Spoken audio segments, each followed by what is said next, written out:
Assalamualaikum warahmatullahi wabarakatuh. Kali ini kita membahas tentang pencatatan keuangan bisnis ya. Jangan takut dulu. Ini saya bilang adalah catatan yang sangat sederhana. Cukup lakukan 2 kali sehari ya, pagi sore seperti minum obat. Ya.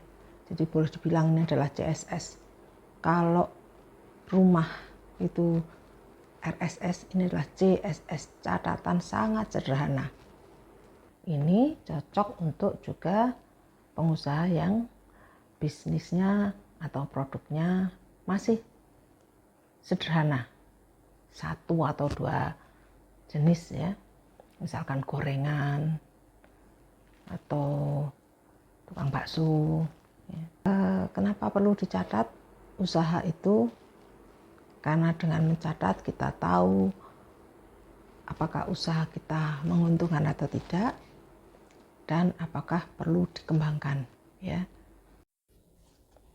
Baik, kita mulai.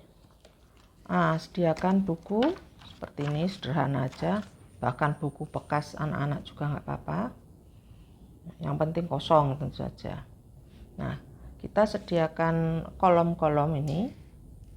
Biasanya ada 5 dan kita tuliskan keterangan di atasnya. Ini misalkan ini tanggal, kemudian ini keterangan,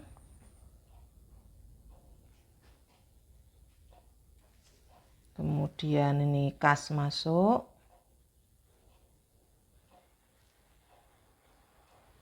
kas keluar, dan saldo. Saldo itu adalah uang sisa atau selisih lah ya. Nah, ini saya sampaikan bahwa ini sederhana sekali ya, catatannya sehari 2 kali saja. Pertama kali ketika belanja bahan, dan yang kedua adalah ketika terakhir menghitung uang kas hasil usaha ya. Jadi misalkan ini usaha apa nih, usaha gorengan misalkan ya. Jadi misalkan sekarang tanggal 3 Februari ya. Misalkan hari ini belanja membawa uang berapa, jadi nggak perlu didetailkan belanja tahu berapa, belanja ketela berapa, enggak usah, langsung aja bawa uang berapa, terus kemudian ketika sampai di rumah sisanya berapa gitu ya. Jadi belanja bahan, anggaplah tadi ke pasar bawa uang 300.000, terus sisanya 40.000. Nah, berarti belanja habis 260 ya. Itu kan uang keluar, jadi taruh di sini kas keluar 260.000. Udah, itu aja. Kemudian nah, sudah diproses dan dijual. Nah, biasanya kan akhir tutup itu kan kita hitung uang kasnya. Nah, tinggal dihitung aja dapat uang kas berapa. Misalkan selama sehari tadi berapa uangnya yang didapatkan, tulis saja pendapatan ya. Orang jualan gorengan kan nggak jarang ya yang utang gitu, jadi nggak ada pencatatan utang piutang, anggaplah semua kas. Jadi tinggal dilihat uang kasnya yang diterima berapa, yang di dalam laci biasanya ya. Misalkan hari ini dapatnya 600.000, nah, tulis saja 600.000 uang kas ya, kas masuk. Nah, berarti saldonya ini dianggap labanya ya. Labanya berapa ini? Wah, berarti labanya 340. Alhamdulillah ya. Gitu. Besoknya belanja lagi ke pasar lagi, misalkan tanggal 4 Februari. Belanja lagi, bawa uang 300 lagi ya.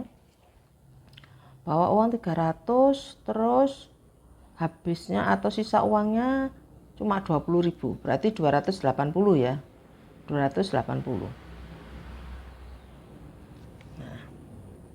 Oh, tapi tadi ada titipan belanja rumah ini ya. Karena kita jual gorengan tapi rumah titip belanja. Tapi kalau cuma titip belanja garam aja enggak usah dihitung ya. Tapi kalau belanjanya betul-betul cukup besar dan berbeda, misalkan titip daging 30.000 gitu ya. Nah, itu dikurangi aja, dikurangi. Jadi oke, ini bisa kita koreksi aja. Jadi yang 30.000 karena belanja daging, maka sebetulnya belanja bahan itu hanya 250 kan? Ya, seperti itu. Nah. Oke, nah kemudian seperti kemarin diproses-proses, dijual, dapat berapa hari ini pendapatan. Ini kan cuma contoh ya, jadi angkanya ini juga angka contoh. Nah, misalkan hari ini agak sepi, dapatnya 520 misalkan, 520.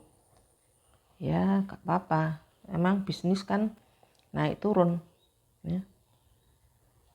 Tapi masih untung ya. Wah, ini 200, untung 270 nih ya. Wah, 270.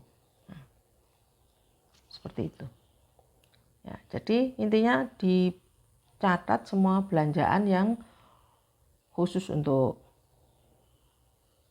jualan ya. Itu baik belanja bahan, kadang-kadang juga mungkin butuh alat tambahan untuk jualan juga nggak apa-apa, ditulis saja langsung seperti itu, ditambahkan aja.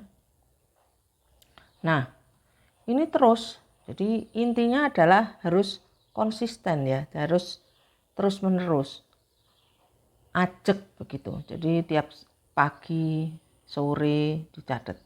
Kalau susah, bisa minta tolong anaknya ya. Kalau anaknya sudah sekitar anak SD aja bisa. Yang penting tentu saja angkanya berapa Pak, Bu. Bapak Ibu yang menyebutkan, anaknya yang menuliskan. Tidak apa-apa, bisa insya Allah. Ya, ini juga mengajari anak-anak untuk bisa memahami bisnis orang tua. Ya. Ya. Oke, nah dalam 1 bulan ditulis semua ya gitu ya, sampai akhir. Misalkan ini anggaplah ini akhir Februari, tanggal 29 Februari tahun ini. Nah, kita lihat berapa keuntungan kita di sini dalam 1 bulan. Ya, anggaplah rata-rata, ini saya contoh rata-rata 300.000 per hari. 300.000 kalau kita 1 bulan itu ya ada libur-liburnya lah ya. Anggaplah kita bekerja 25 hari. Nah, 25 hari kali 300.000 itu sudah 7.500.000 loh ya. Nah, ini yang kadang-kadang kurang disadari bahwa sebetulnya bisnisnya itu ya menguntungkan gitu ya. Ini bahkan di atas UMR loh. Ya. Jadi ini patut kita syukuri. Dan jangan lupa bahwa kalau pendapatan sudah di atas UMR, kita bisa atau kita punya kewajiban untuk membayar zakat. Ya. Saya biasanya sudah memberi orang minta-minta itu saya beri, orang ngamen saya beri. Itu bukan zakat ya, itu lebih sodakoh. Karena zakat itu ya niatnya, ada perhitungannya, dan penerimanya juga tertentu gitu ya. Jadi nanti ada pembicaraan tersendiri tentang zakat, tapi intinya bahwa kalau pendapatan seperti ini sudah wajib zakat. Ya. Terus juga secara bisnis, ini cukup menguntungkan loh. Gimana caranya supaya ya berkembang ya. Kita kan nggak hanya pingin pendapatan tuh sekian terus gitu ya kan. Nah, perlu juga dipikirkan bagaimana cara berkembang ya. Jangan lupa juga bahwa uang seperti ini, uang harian ini jangan langsung dihabiskan untuk konsumsi ya. Oh, ini untuk bayar sekolah, untuk beli baju.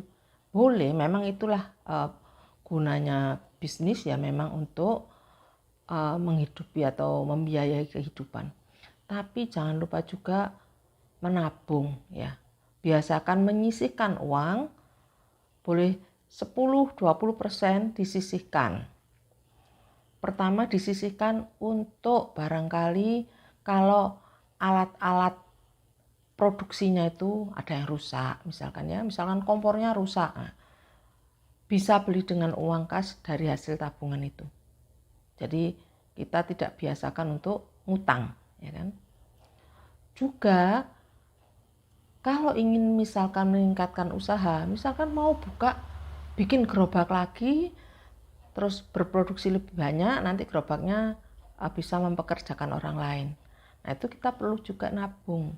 Dari tabungan itu kita bisa membeli gerobak lagi, menambah modal untuk beli bahan dan sebagainya.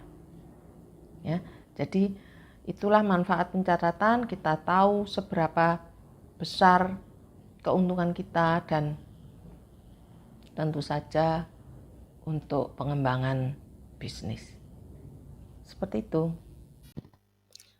Nah, sebagai penutup, sebagaimana saya sampaikan bahwa usaha sekecil apapun itu sebaiknya keluar masuknya uang dicatat, ya. Lakukan dengan ajak. Supaya apa? Supaya kita tahu perkembangan usaha, ya, hasil usaha, dan kemudian membuat kita menjadi lebih bersyukur, ya. Dan jangan lupa kalau sudah sampai nisabnya bayar zakat supaya usahanya makin berkah, makin punya potensi untuk dikembangkan. Itu saja, sekian. Wassalamualaikum warahmatullahi wabarakatuh.